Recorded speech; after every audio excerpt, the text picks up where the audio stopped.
not a stranger to the dark. Hide away, they say, 'cause we don't want your broken parts. I've learned to be ashamed of all my scars. Run away, they say, no one will love you as you are. But I won't let them break me down to dust. I know that there's a place for us, for we are glorious.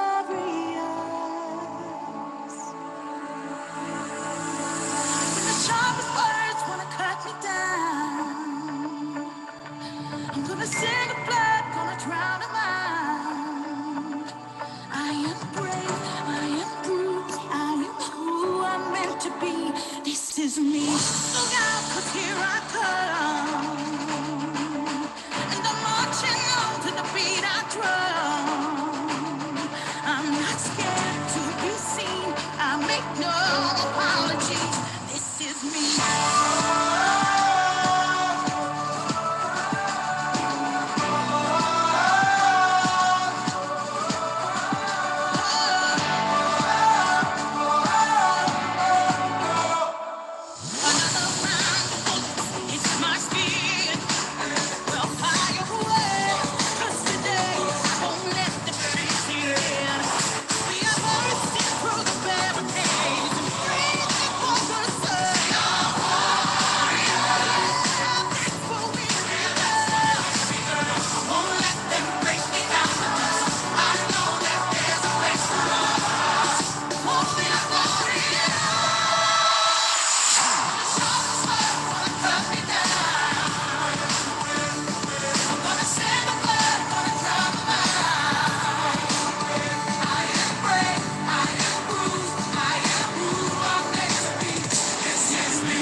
When the sharpest words wanna cut me down, I'm gonna send a blood, gonna drown them out.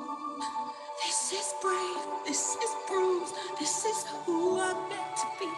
This is me.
Hello, everyone. Can you hear me? Just put something in the chat to let me know that we are coming across fine. Put a thumbs up to let us know that you can hear us. Wonderful. Thank you so much for joining us. And Leann, let's just make sure everyone can hear you. Hi and welcome. Can you hear me? All right. Excellent. We're going to start in about 30 seconds. Wanted to make sure everyone had an opportunity to log in okay. We did have a couple of folks that were asking for the code, so we wanted to make sure that they had a chance to get in. So hang in there, and we'll be back in about 30 seconds.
Hello, everyone. Thank you so much for joining us this afternoon or before noon in some cases.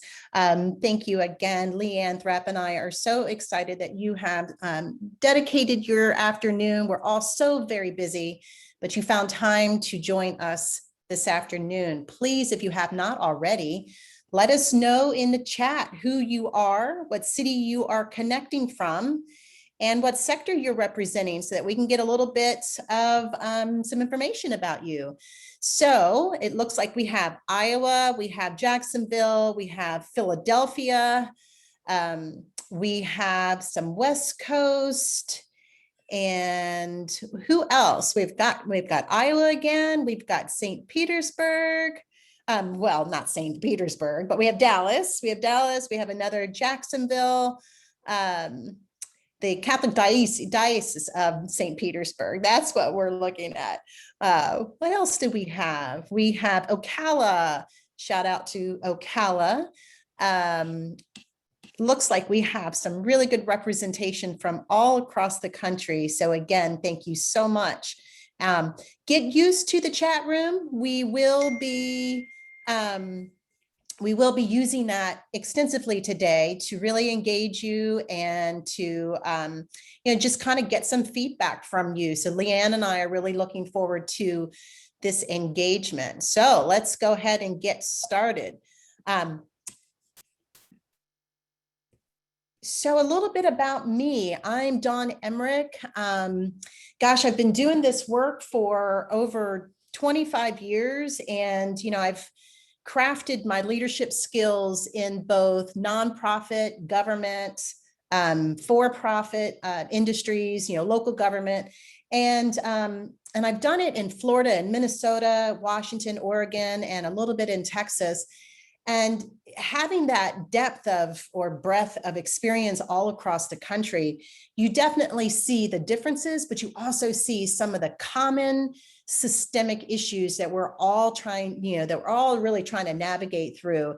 And, so I've always focused on organizational design, change management, workforce engagement. That has always been the space that I always kind of gravitated to. I used to think that I was a subject matter expert in health and human services, but I always found to myself really looking at that organizational development and design piece. I'm also a podcast host. So I host a podcast called Leadership Uncensored, where we take our guests through authenticity, where we really unravel and uncensor the truth about leadership and just about how hard it is.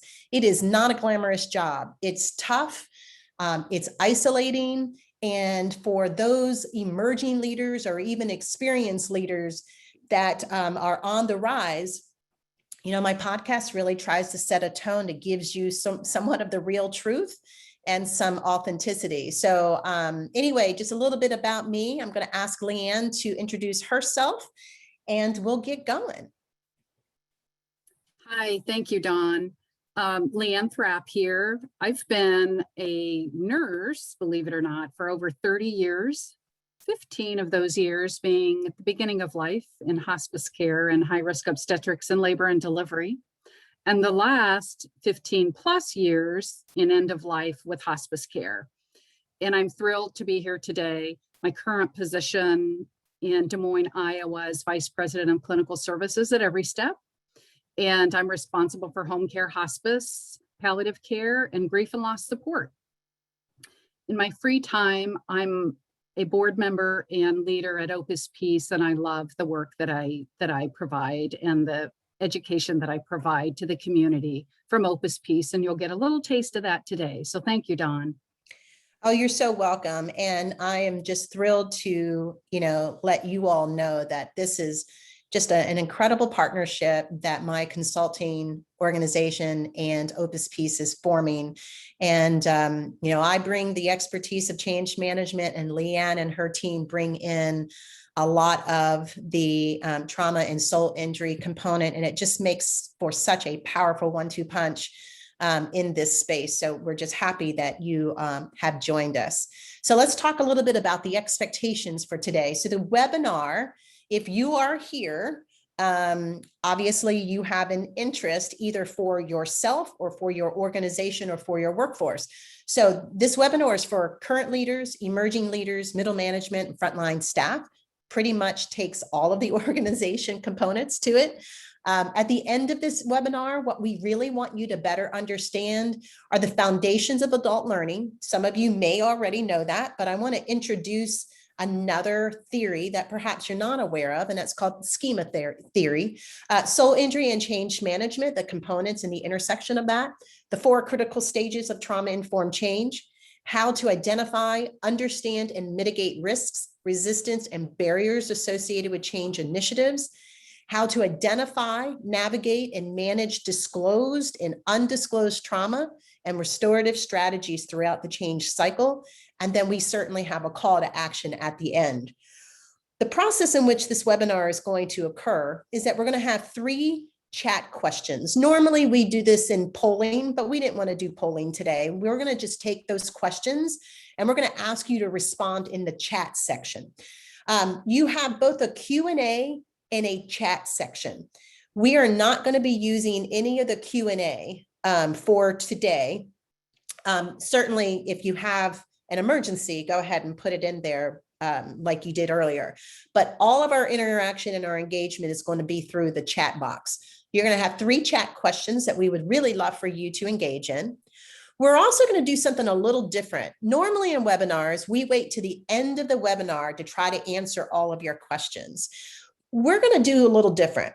We have sort of taken this webinar and put it into 3 major categories, and we're going to allow time for questions at the end of each of those major content pieces. So we're only going to take 2 questions in these sections, and then we'll have other time at the end for some Q&A as well. So we thought we would break up some of your questions throughout the webinar instead of waiting till the end. You also will have the opportunity to get both me and Leann's emails so that if you still have questions or we weren't able to get to them, you can absolutely contact us after the webinar, and we'd be more than happy to set up some time to answer either through email or a one-on-one kind of a thing. So that's the format for our webinar. I would also say that we do have a video that we are going to be showing, and the volume, when we were testing it, the volume is not as high as we would like. So if you have the ability to adjust your volume, just make sure that that's ready in case you have difficulty hearing. So here's our first chat question. We really want to know, where have you received your training in change management, if at all? go ahead and put in a chat room, you know, sort of what your level of training is and knowledge of change management, so we can get a good grasp of where you're coming from and meet you where you are.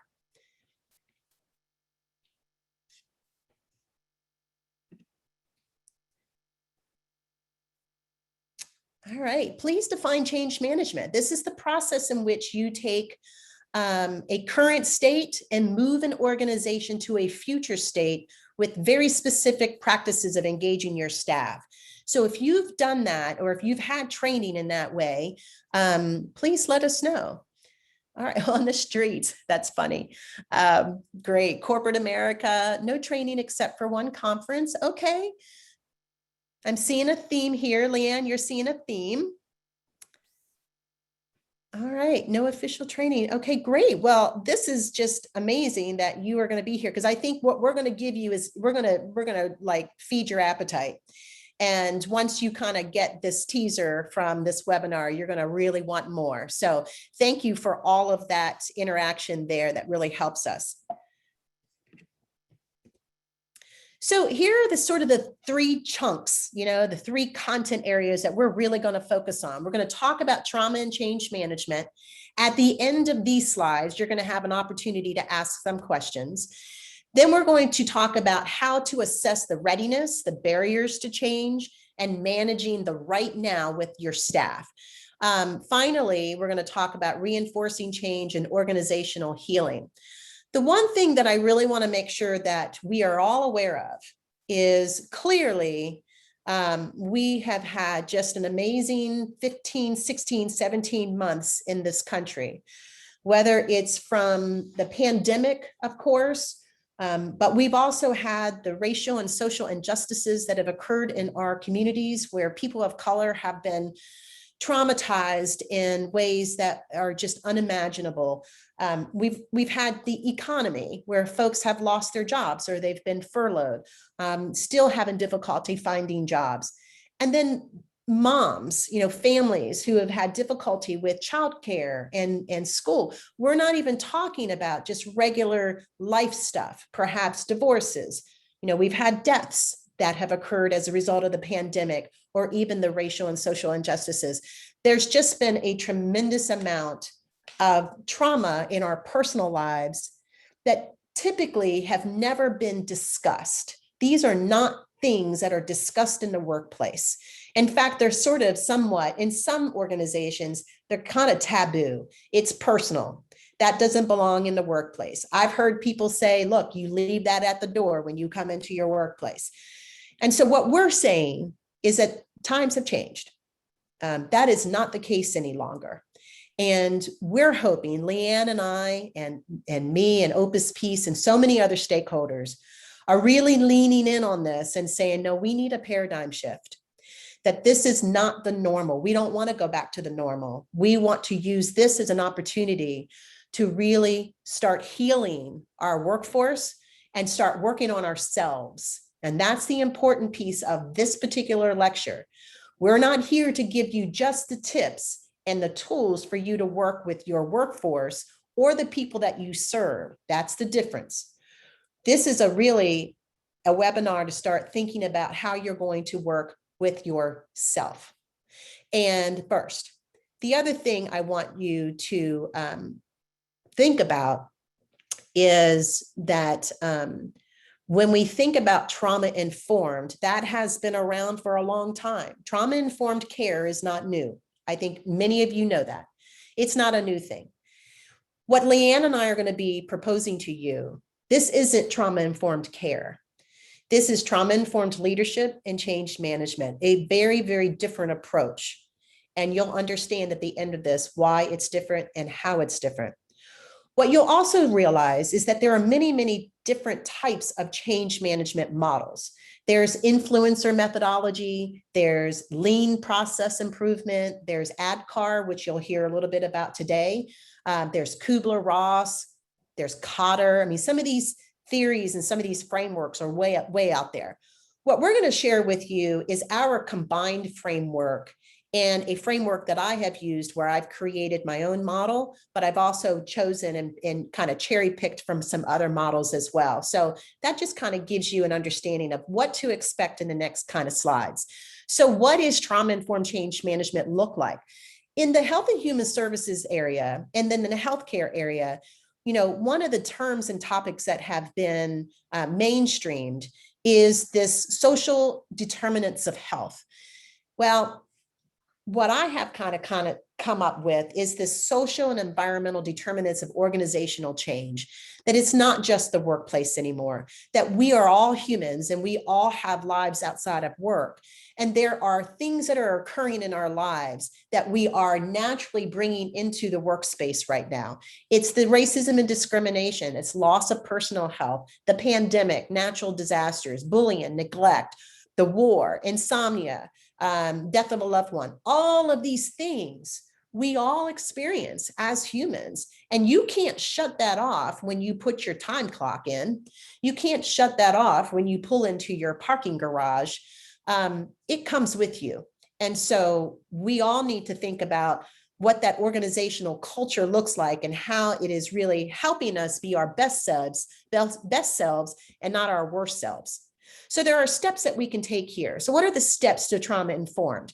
We're going to go through all of these. We're going to talk about organizational theory and design, the change process.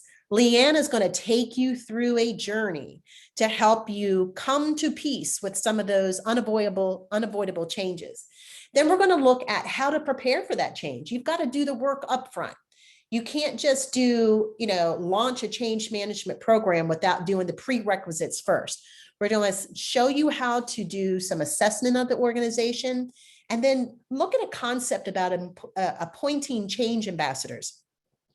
Then we're going to talk about how do you manage the change. Okay, so you launch your change effort. How do you manage it? Some people think that that's kind of like that doesn't make any sense, Dawn. You can't control change. No, but you can manage the people through it. And that's what we're really referring to. This is about the people, not necessarily about the organization. So we're going to develop plans. We're going to show you how to develop plans and implement, and then conduct right now check-ins at the moment, at the moment of check-ins, to get a temperature check of how employees are feeling about the change. And then, of course, we'll show you how to reinforce change in the healing. So we're going to move through this really quickly here. You can either take an approach of, what's your process? Are you a top-down organization, or are you a bottom and top managed organization? What we know from the literature, from change management literature, is that if you are a top-down, pushing change down without any voice of bottom up, what we see here as an example of, just giving you an example of going from that transition of working remotely, and now the future state is getting back to work, getting back into the building. If you're a top-down approach in change management, the current state, or if you push down, then you're going to have a trauma reactive response in that transition, and it's going to be chaos. Then your outcomes is going to be shoddy. It's going to be shoddy, it's going to be fragmented, and it's not going to be whole. You're going to lose money, you're going to lose morale, and you're absolutely going to impact trust. This is not going to set you up for any additional change efforts that you have in the pipeline. And so if you don't do it right, you could really be damaging the trust and the morale of the organization for any future change efforts. The bottom and top manage, on the other side of that, if you squeeze from both the top, raise the expectations, get people to understand why, communicate the why, but engage them at the bottom and allow them to have that trust moving up, then you're going to have a trauma-informed transition, and you're going to have a much more beneficial future, and set you up very nicely for the next change efforts. So the gold standard, let's talk a little bit about, I'm going to take you way back. If you are an organizational geek like me, you may be familiar with Mintzberg. If not, take it all in.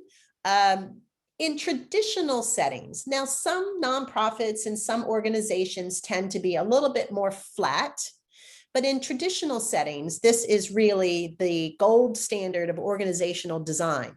Why is this important? because some of your design of your organization may be actually causing some of the trauma and some of the anxiety and some of the stress. And so it's really important for you to kind of see, how is the house supposed to be built? How is the foundation? How are the walls? How are the windows supposed to be in your house, i.e. organization? And you can see where there's a really nice balance between a bottom up and also a top down, and all of the components that are in a very functional organization. And so this is really truly the gold standard. It's not the way you're all supposed to operate, but it does give you a sense of the balance of an organization. So organizational theory. So that was design. I'm going to tell you a little bit about theory and a little bit about the history and why that's important to where we are right now. Organizational history, or the theory, way back in the 1850s, you had classical theory of organizational theory. So you had Taylor's scientific theory, which is basically time and task oriented, the best way, rigid, authoritative, kind of a production line kind of a thing. Very processed. You put people in one position, you make them do that well, and they don't need to know anything else about the organization except for their skill set. That was the classical theory back in the day. Then it's sort of moved into this administrative management theory, where now you started seeing bureaucratic organizations and specialization and standards of operations, still very similar to classic, but started loosening up some of the organizational processes a bit. Then we started moving into behavioral theory. And behavioral theory is really exactly what we're saying. This is where the humans started becoming a part of the decision makings. So we had human dimensions at work. We had the Hawthorne experience. We had Maslow's need of hierarchy theory. So this is really where you started seeing not the boss in authority, but now you started seeing the employees have a voice, and the design of the organization was around their human needs, not necessarily the organization's needs. And then now what you're kind of seeing is more of this, the modern organizational theory is systems and contingency, and then you put in that human component of that. And that's really where we're seeing a shift. We're going to start seeing a larger shift now because of what we just said. This pandemic and all of the stuff that has happened in 2020 is really going to swing that pendulum into more of a human factor and a human-led culture in your organizations. So a couple things, I want to keep going so that we stay on time, but this is the learning theory now. So I just talked about design. I talked about organizational theory. Now I want to talk about learning theory. What does this have to do with anything? It has a lot to do with everything. So I'm going to show you two slides. This is the normal functioning of the brain. So that spigot is kind of your brain. And this is new knowledge coming in and new experience coming in. The way that your brain is set up is that as that new knowledge and new experience comes in, it takes all of the familiar things, the knowledge and experience that you learned back in 2001, knowledge and experience you learned in 2007, in 2015, and 2019. It takes all of that and it starts to put them into these buckets, and it builds this really nice structure of knowledge and experience so that you can pull from your memory and pull from past experience to make really good decisions. This is the way that your brain normally functions. This is the cognitive schema that everybody has. Well, unfortunately, this is what our 2020 and 2021 really kind of disrupted everything. So we had a spigot of new knowledge and experience that was coming down the pike. Let me go back. We had just a tremendous amount of new knowledge and experience, and everything was flipped. So look at the bucket. The bucket is leaking. All of that new knowledge and experience doesn't have anywhere to go. It's all of your past experience is disrupted. That information flow has been disrupted, and that is exactly the overload that we were feeling. You lay in the trauma, you lay in all of just the horrid experiences that we had, and there is no wonder we were having burnout. We were not being our best selves. We were tense. We were crying every day. We had increases in suicide. This is why. This is the way that our brain was functioning. So what does that have to do with us doing the work? Leann?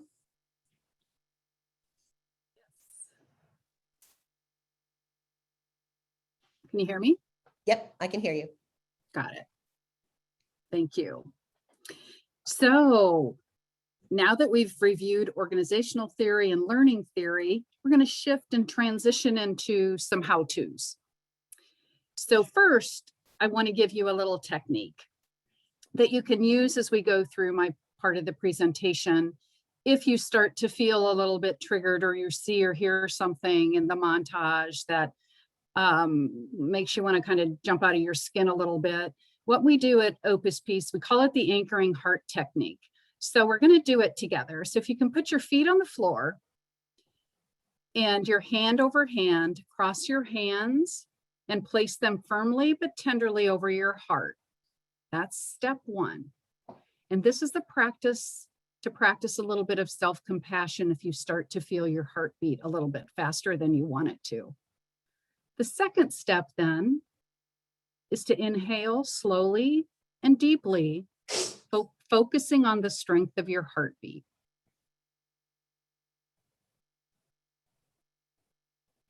And then the third step is to just hold your breath momentarily, sitting with your feelings, realizing you are strong enough for this moment, and slowly exhale.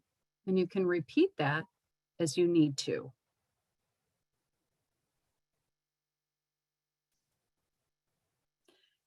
So we're going to start off talking a little bit about PTSD.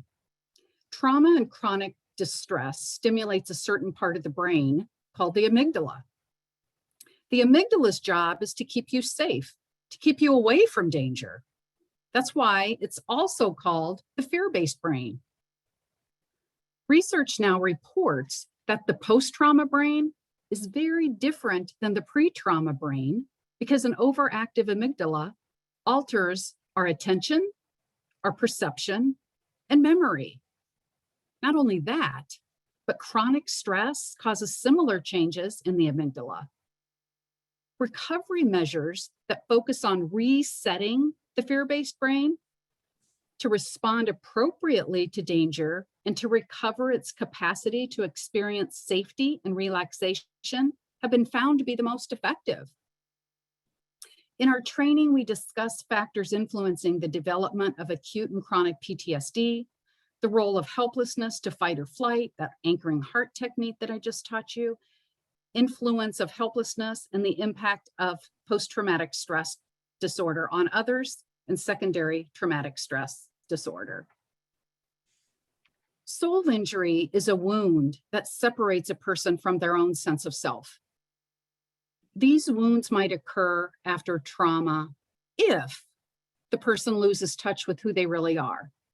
But soul injuries also occur insidiously when a person's sense of self-worth is gradually eroded by feelings of not being good enough, not being smart enough, not being pretty enough, not being strong enough, and competent enough. Soul injuries are acquired from unmourned loss and hurt, and unforgiven guilt and shame, and fear of helplessness and loss of control. Whether traumatic or insidious, these soul injuries cut us off from the energy of our deepest self, robbing us of the essence of our being. And we lose a sense of our goodness and our inner beauty, or we think we are inadequate or defective. And finally, loss. Loss hurts. It is the fear of hurt that perpetuates numbing behaviors to avoid feeling the hurt. Numbing behaviors subtly and not so subtly sometimes rob us of our vitality. Paradoxically, learning how to connect with the part of self carrying the loss, the pain, the disappointment, and the failure reconnects people with their innate resiliency, restoring wholeness and authenticity.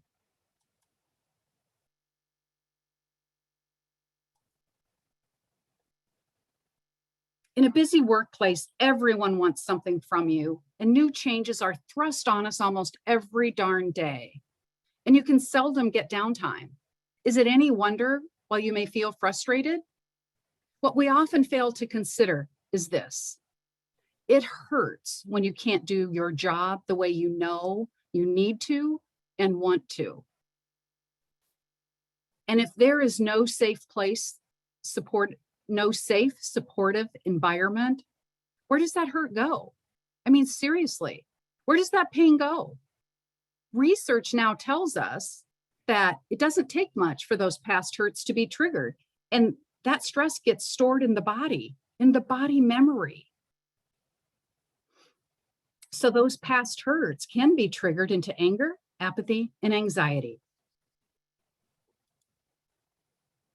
I've been a director and supervisor for many years. Managing change with employees is part of my everyday job.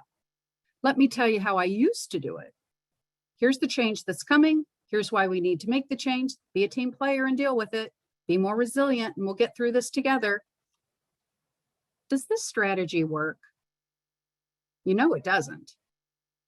But what you may not know is that it especially doesn't work for people who have been traumatized or people who are chronically stressed. Why is that? Because the research shows that after trauma, you have a different brain. And what's more, chronic stress produces that same kind of changes in the brain. What are the results of those changes? You stop being curious about the world and instead become scared of it. You become wary of any further demands placed on you. You lose your self-confidence. Your imagination is blunted. You can't even imagine a different future for yourself. And this can lead to burnout, what the literature calls secondary traumatic stress disorder. When did my change management strategy shift? It was when I went to an Opus Peace presentation. And the speaker said this: "You are not damaged. You are not broken. You have painful wounds in a culture where pain is hidden, covered up, and numbed out." Wow. I had never thought of myself in that way. What's more, I had never thought of my employees in that way either. Then she said something else. She said, "You already have everything you need in order to be whole." When I heard this, I thought, really? I don't feel whole. It seems like I'm never enough. Then she said something that totally stopped me in my tracks. She said 2 words: soul injury. It totally resonated with me and my experience. Not only that, I could see it resonated with other people in the audience as well. She said that soul injury is a wound to our sense of self, our real self beyond the facade. Let me ask you this. Have there been times in your life when you felt lost, maybe forgot who you really are, started putting on facades to try to become someone else? Thought you weren't good enough, smart enough, pretty enough, competent enough? That is often how we start acquiring a soul injury. Let me show you this 2-minute video clip with 4 people telling you about how they acquired their soul injury.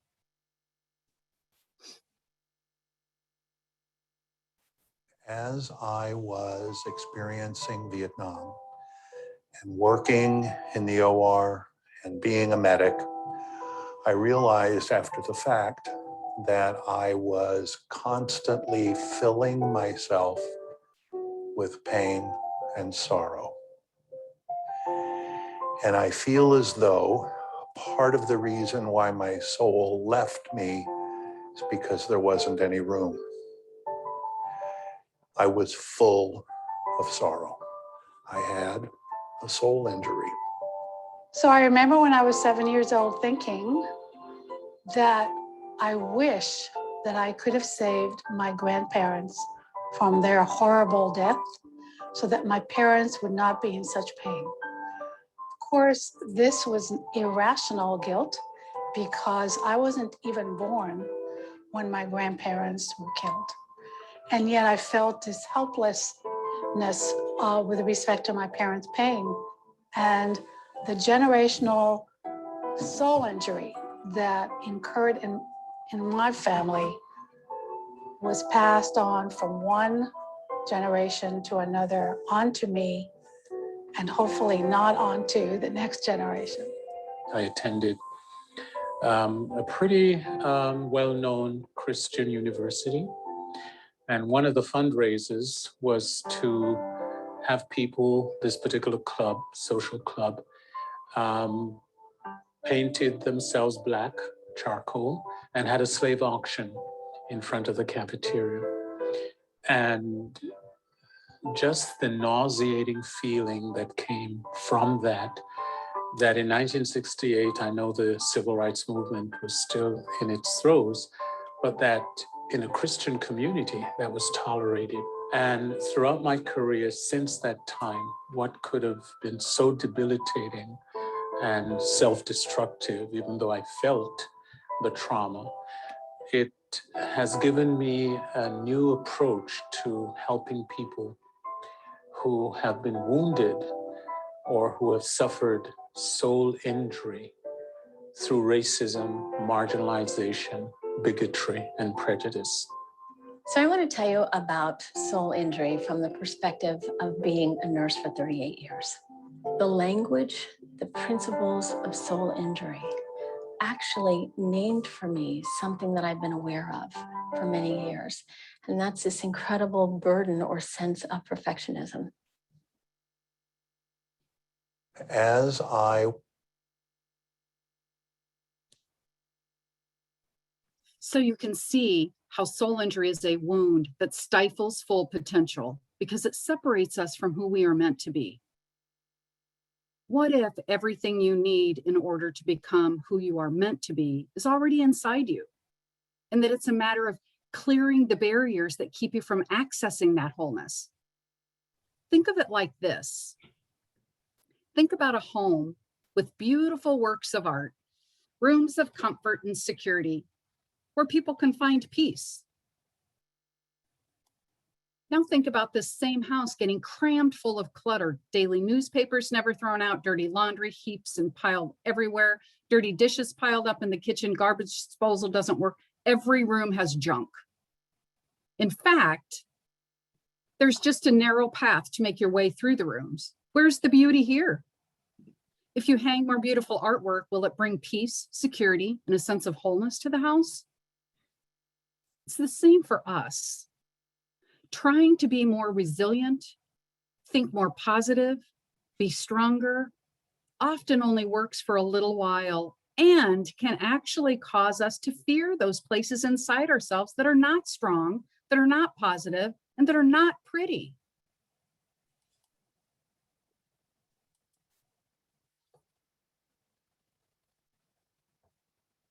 So what if unmourned loss and hurt, unforgiven guilt and shame, and fear of helplessness and loss of control are barriers that are preventing access to the energy of your being? Because if we truly realize their role, the role of these three barriers in keeping us stuck, we would stop being so afraid of loss and guilt. And instead, we'd learn how to mourn and we would learn how to forgive. And we'd stop numbing feelings of helplessness by trying to control things that we can't control. At Opus Peace, we realize and we utilize an unburdening process that is designed to help you unclutter so you can become who you already are. Instead of trying to make people more, better, stronger, we focus on helping people learn how to grieve, forgive, and let go. And paradoxically, wholeness is then restored and personal peace is more complete. As the famous psychiatrist Milton Erickson said, once the log jam is opened, the river flows again. I love that.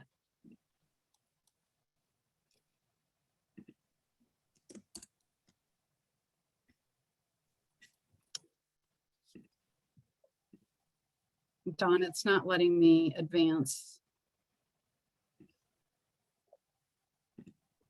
Go ahead. There we go. The reason grieving, forgiving and letting go is so important in change management is that all change involves a loss that requires letting go of what is familiar, the same, and uncomfortable, and opening up to new, different, and uncomfortable. If something is so fearful that you have to deny it or numb it, then it has a lot of power over you. Now, there's a lot of research out there published about grief and loss, but there is very little published about the fear of grief and loss. And at Opus Peace, we believe it's this fear of emotional distress that creates numbing behaviors that cause us to become disconnected from our personhood. So emotional distress is a part of life. We often think it's here to hurt us or harm us, but I will tell you, it's simply a human response to loss, a part of the human experience. It is the fear of the loss that causes the damage. And the paradox is this. Next slide, Dawn. I'm not able to. There I think you have it now. Okay. Mourning our losses and hurt helps us let go of what was and open up to what is. It is the secret to living in the present moment. Yet, who here has taken a class on how to lose, how to fail? No one. Schools, advertisement, the media, they all show us how to succeed, how to gain, how to hold on, how to control. We simply have not been taught how to lose, how to let go, how to feel our hurt without being scared of it. And as a culture, we are categorically afraid of emotional pain and hurt. And so we are encouraged to flee pain and numb hurt.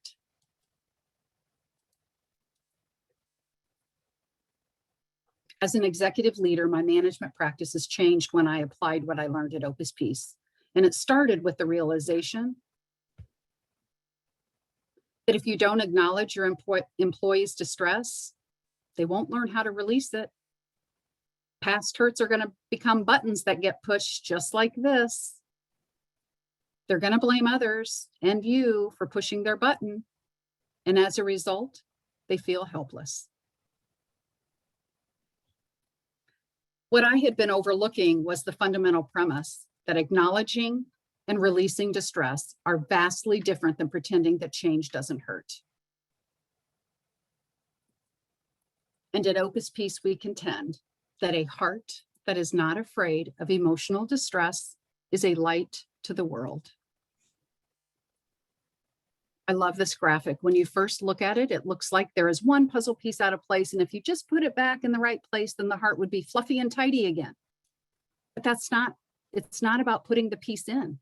It's about removing the pieces. It's about removing those barriers that keep our light from shining. And when we understand the barriers and how to remove them, we can work towards change management to enhance our business. The Opus Peace training helps to understand how your brain works. It helps you identify soul injuries and its causes. And you'll learn how to release pain and hurt, forgive yourself and others, and stop numbing feelings of helplessness by trying to control things you cannot control. So we say, just for now, give up wishing the world was different than what it is.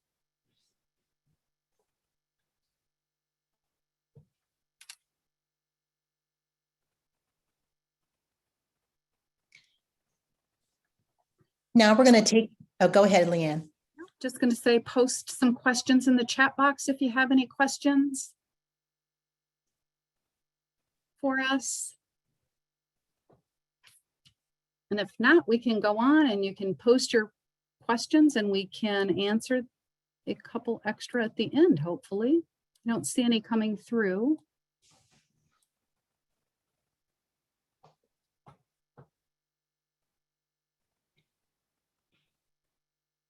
Go ahead, Dawn. I don't see any come through right now. Okay, we will, there's one. We've got one. Is this presentation available on DVD or for later viewing? Yes, we are recording this, so it will be available. Great question. All right. So now we have our next polling question. So if we can get back into that chat, How would you describe your level of familiarity with these change management principles? A call to action, small wins, change cycle, reinforcement. If you could go back into your chat and just put A, B, C, or D, that would be great. So go ahead and take the time to do that now. How familiar are you with change management principles? High level, moderate, low, or other? Great, we're seeing good responses Lots here. of B's and C's. Excellent, okay. Plus, Robert's got a C+. Love that. All right, thank you so much for that response.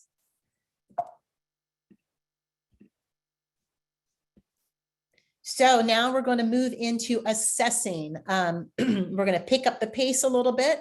This is where we're really going to get into the change management concepts. So a little bit of research.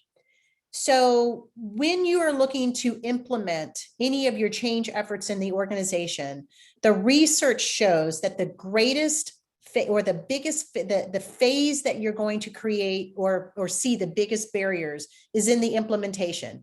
It's not the planning phase. It's not the design phase. It's when you start to execute your change effort is where you're really going to see big resistance. So if the research tells you that, then you can anticipate that, right? So you can put those things in place. If the research also says that the two areas of your organization that, again, elicit the most resistance are your frontline employees and mid-level managers, then what can you do as an organization, as leaders, or as the sponsor of this change to get out in front of that? Now, lay over that these frontline staff and these mid-level management have just come off a horrendous 2020. You absolutely need to get ahead of it. And you need to do the pre-work that we just spent a lot of time on, of the training and really getting people to understand their own trauma and being able to release some of that loss and grief. Some of the key readiness assessments that we can do with your organization that are pretty typical are these 1 through 7. Number 1 and number 6 are really new assessments that we bring in to assess the trauma. We want to understand. Now, everybody gets a little nervous and says, well, assessing trauma kind of re-traumas. And in our case, the way that we are presenting the question, it isn't. We also make sure that everybody in your organization who are helping to sponsor this change will make sure that EAP or other support mechanisms are in place for those who may have some difficulty with some triggering. But we really are trying not to create additional trauma in the work that we're doing. So these are just some key assessments. I'm going to run through these a little bit. One of the very first things that you should do is get out and start talking to your staff. And this is a word cloud that I have had from previous change management efforts that I did. And if I just did a multiple choice survey and surveying my staff, I would have, or surveying the organization staff, I wouldn't have gotten this information. This is the qualitative information that sometimes we miss because we don't take the time to do it. But look at the information that we're getting just from the initial engagement of staff. We're getting evidence of that they don't trust the leadership, that they feel like our work is mediocre, that there's poor service. There's a lot of negative stuff in here that, again, a multiple choice quantitative survey is not going to pick up. This information was very helpful for us to design our change effort in a way that we were able to address these components. The other piece you want to look at is assessing your leadership, your change management, and your project management abilities. Is this change project that you're getting ready to launch, do you have this triangle in place? This really helps us address some of the risks associated with whether it's going to be successful or whether it's going to fail. If you have high risk, again, you've got to think about how you mitigate through some of that risk so you're not creating additional trauma. And then here's a risk grid that you can use. You can say, okay, what's the size and scope of the project? And are your staff, is your workforce ready, or your leadership ready for this particular change effort? Once you have this in place, you can place it on the grid, and it really helps you, again, identify where in the organization that you may have some difficulty or some resistance. Here's ADKAR. This is a Prosci tool, which is phenomenal change management. It's one of very, like I mentioned earlier, one of very many change management tools.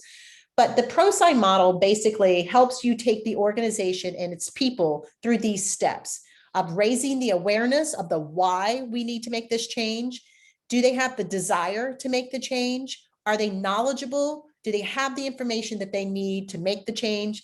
Do they have the skill sets and the ability to actually make the change? And can they help reinforce? These are the critical stages of any change management process.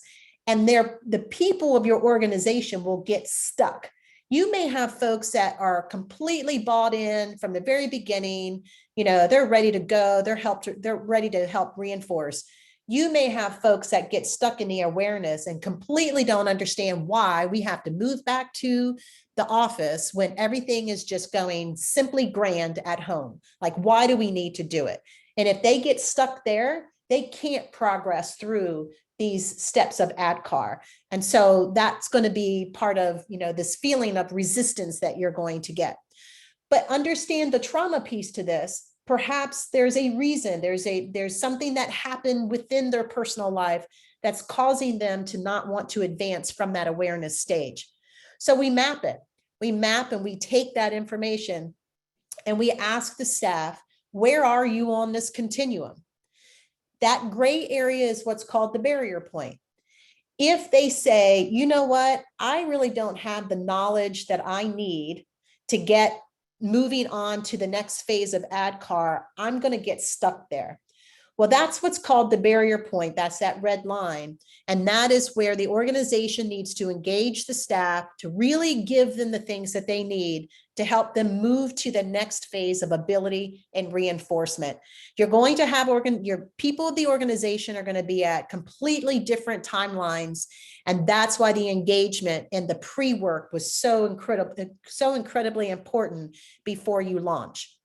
If you remember, the research said that implementation is where you're going to find the most barrier.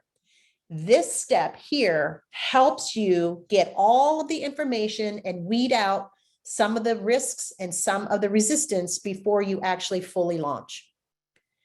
This is another one. These are the reasons why people or how they're impacted by change. They're impacted by changes in process, changes in the system. The performance reviews, they're nervous that, you know, they've had 5s on all of their performance reviews. And now all of a sudden, you know, this new change is going to create them where they're going to get a 2 and they're not going to get a promotion or they're not going to get a raise. These are real factors that go into why people may be resistant.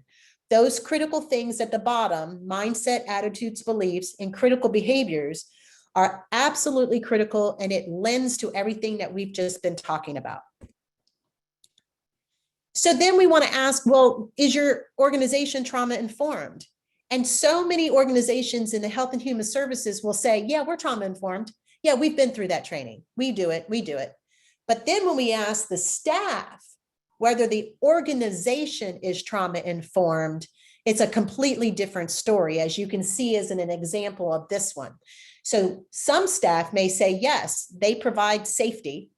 But then some of them may say the cultural and historical and gender issues are absolutely failure.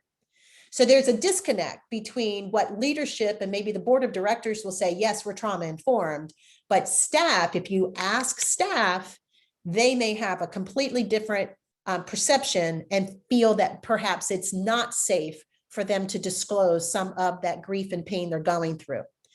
That's why we create in this model a change ambassador model. These are folks that are identified within the organization who are trained in mental health first aid. They go through the Opus Peace training, and they also go through a change management training.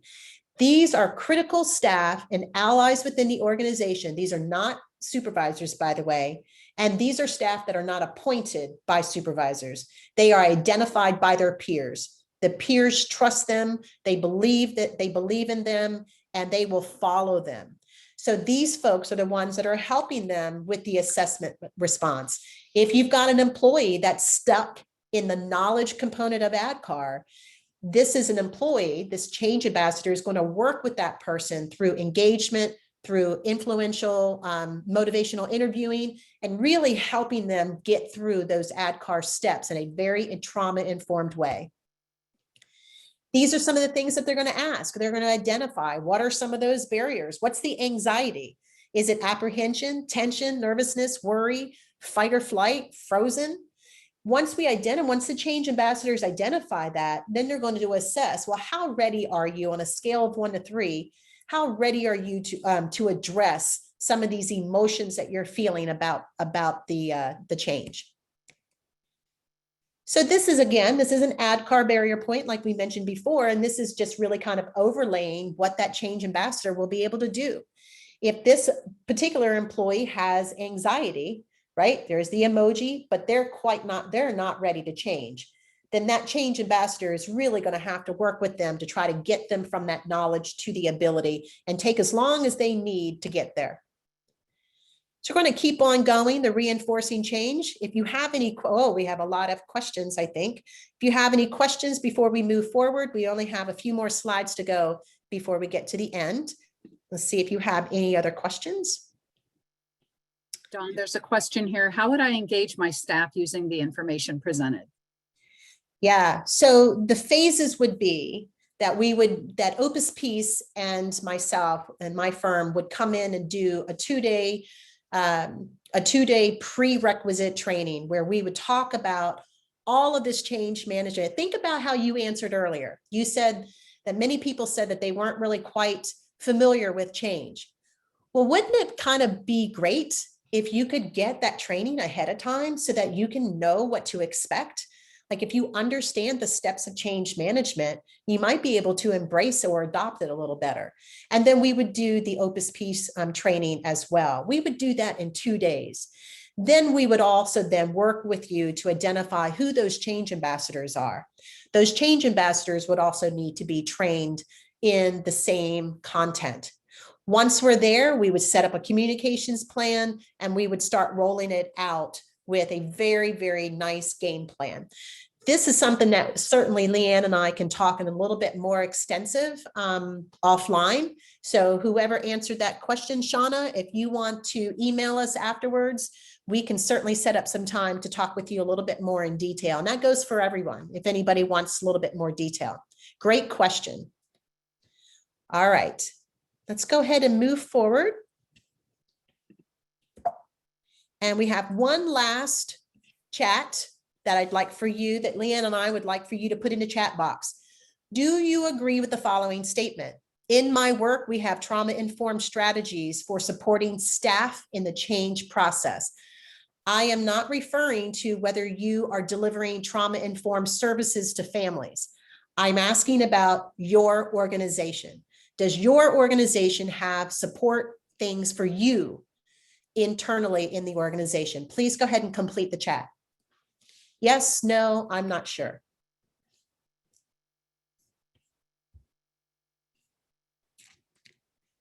I know we're running over, so I'm going, while you're still doing the chat, I'm going to move forward. So here, the communications plan. So now we're in the middle of implementation. We're implementing this now. We've got to have a communications plan. Who does the organization want to hear from? They want to hear from the CEO or the head of the organization. They want to hear from the organization's supervisor or the executive manager. The upper management does not need to be the sponsor of the change, but they absolutely need to be present. They need to be visible, and they have to buy in and do the communication. And then this is just a little bit of an example of what a mitigation plan would be for those who are trying to be more of a trauma-informed organization. Here's the principle, here's what that means, and here are some tactics that supervisors can use to help that individual. In addition to the change ambassador, the supervisor also has a role of helping people go through the ADKAR process. Same thing here. Here is the example of if you are stuck in one of the steps of ADKAR, here are some trauma-informed approaches that you can take to help get folks moving through those steps. So celebrate the success as well. So we've done all this great work. Now we need to celebrate it. Acknowledge the change ambassadors for their work, and hell, even pay them. Give them some money for the exceptional work that they do. Reward the ADKAR progression as people move through, earn badges, do an end of change party celebration, and then that will help prepare you for the next change project. The paradigm shift, I'll just say this, these are the factors that employees want. These are a survey that came out with 3,200 C-suite executives and 15,000 employees. It said that they feel better when an organization offers these 6 dimensions in the organization. And what we know to be true is that the emotional and mental, relational, and purposeful components here that you see on your screen are the absolute critical for advancing employee potential, increasing trust, and increasing business performance. This survey, by the way, was done during the pandemic. This is pandemic reflective. This is the shift that we're going to see. And if we do not do that, we will have a tsunami of folks that are going to be leaving your organization. So some key takeaways, we have just a couple more slides. Do the individual work that Opus Peace mentioned. This is not about just your employees. This is about you. You have to address your own loss and grief so that we can be better leaders and better compassionate leaders. Change from being authoritative, reactive, negative, trauma-induced, and trauma-reactive to more compassionate and putting the people and the human side. Assign and train change ambassadors, avoid disciplining resistance, build and heal your organization, require mental health first aid training for all of your employees, and absolutely slow down and breathe. Do the heart technique that Leann took you through and do the work. Finally, certainly, please let us know. This is a call to action. It is a time to begin to lead and to run our organizations differently. We can offer training to you. We can provide consulting change management and trauma-informed change management consulting, and both of us can certainly do executive coaching. Here is our email. My email is donemerickconsulting@gmail.com, and Leann is leann@opuspeace.org. If you have any additional questions that you would like to present to us offline after this, please do not hesitate to certainly contact us. For those who are still here and can stay on for about another 5 minutes, let's go ahead and take some additional questions before we end. The paradigm shift slide, that is from Accenture. And I can give you that report. If you email me, I can give you that study and that survey of 15,000 employees. Any other questions? Well, thank you so much. Thank you so much for the kudos. Any questions that you'd like to ask us before we come down off the webinar? I'm so glad that you liked the 6 takeaways. Thank you. Thank you, Monica and Shauna.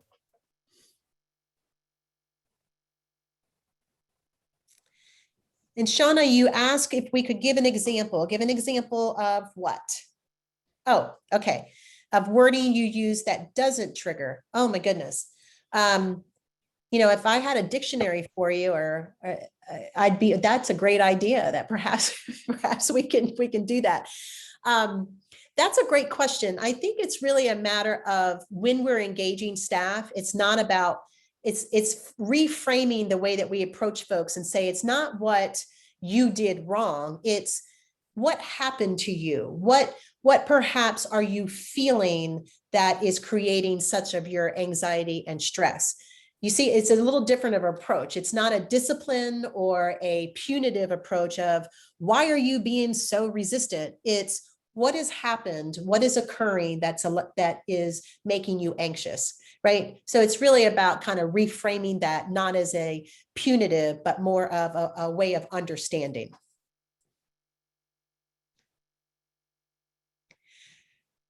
Well, to be respectful of everyone's time, Leann, thank you so much for your partnership. Would you like to say any last words? Just thank you for the feedback and your participation today, and have a great rest of the day. Thank you. And feel free to email us. Thank you so much.